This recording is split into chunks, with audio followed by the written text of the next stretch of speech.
Hello, everyone, and thank you for joining me. This is Marilyn Gale. Today, I was watching My 600-Pound Life.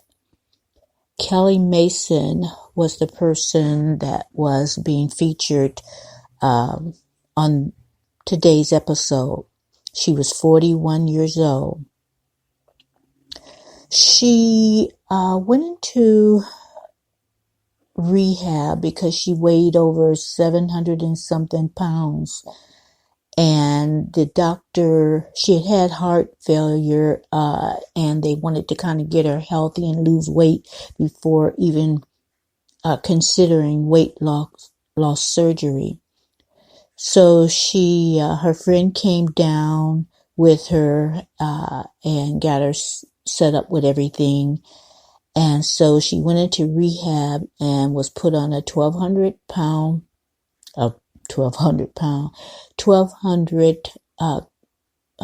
calorie per day diet. And so she lost some weight, and her cousin that lived there, her friend had to go home, I suppose, but she had a cousin in Houston. So her cousin said she could live with him while, this process of losing weight. Okay, so she loses enough weight to get the surgery, which was really dangerous because of her heart condition. But they got through the surgery, no complications, and kept her and put her in rehab so she can finish, recuperating. Well, while she was in the rehab, her cousin called her and said that she could no longer stay with him. And I'm sure that took a toll on her. I'm sure that was stressful. But it would be hard to do that to someone, but I can't really blame him, because you're thinking you're just going to give someone a place to stay, a roof over their head. But many times, in instances like, after someone has surgery, whatever, you don't realize that you're going to become part of being a caretaker. So you're trying to live your normal life, working and doing what you're doing. And I don't know if he had kids, but I know he was married. It didn't show, his wife or anything. So, you could get overwhelmed. And I am talking from experience. You can get overwhelmed from that process. So I really can't blame him. It just kind of got to him, I suppose. But the good news is that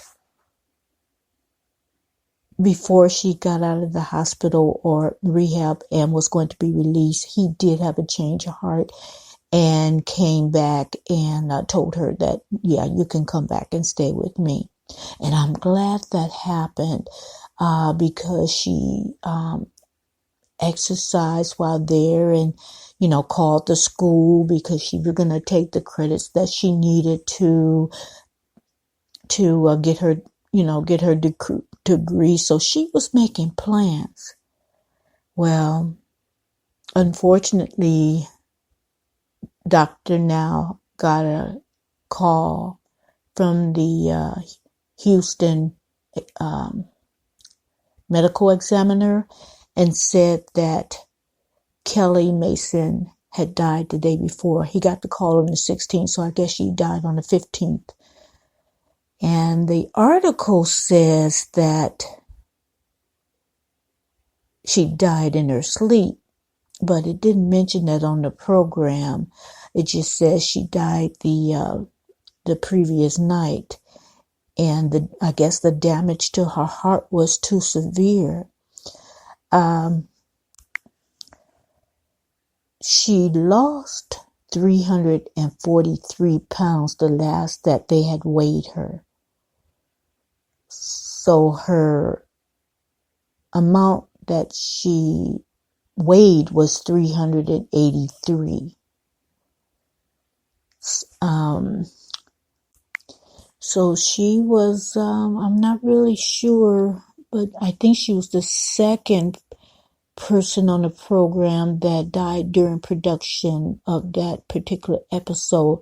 I know one person committed suicide, another person died after production. You know, sometimes the weight has done so much damage to your body that even though you lose the weight, it's just at a point where the damage is irreversible. And the doctor did say it wasn't because she went back to her old bad habits. You know, the heart was just damaged severely, and it is something that couldn't be helped. But she fought, and towards the end, she promised Dr. Now that she was going to do it. And she tried her hardest, but she lost that battle. So condolences. I know her father is still alive. She had cousins and a best friend that really helped her. So condolences to her family and her friends. And like Dr. Now says, you know, this didn't really surprise him, but nonetheless, it doesn't make it easier to lose a patient, lose someone after they tried so hard to lose that weight. So anyway, just wanted to let you know that Kelly Mason was 41 years old and died of heart failure and lost a whole lot of weight. So that was so surprising on this episode that happened because she was doing so well, I thought. But anyway, that's what I have for now, guys. Thank you for joining me and have a good night.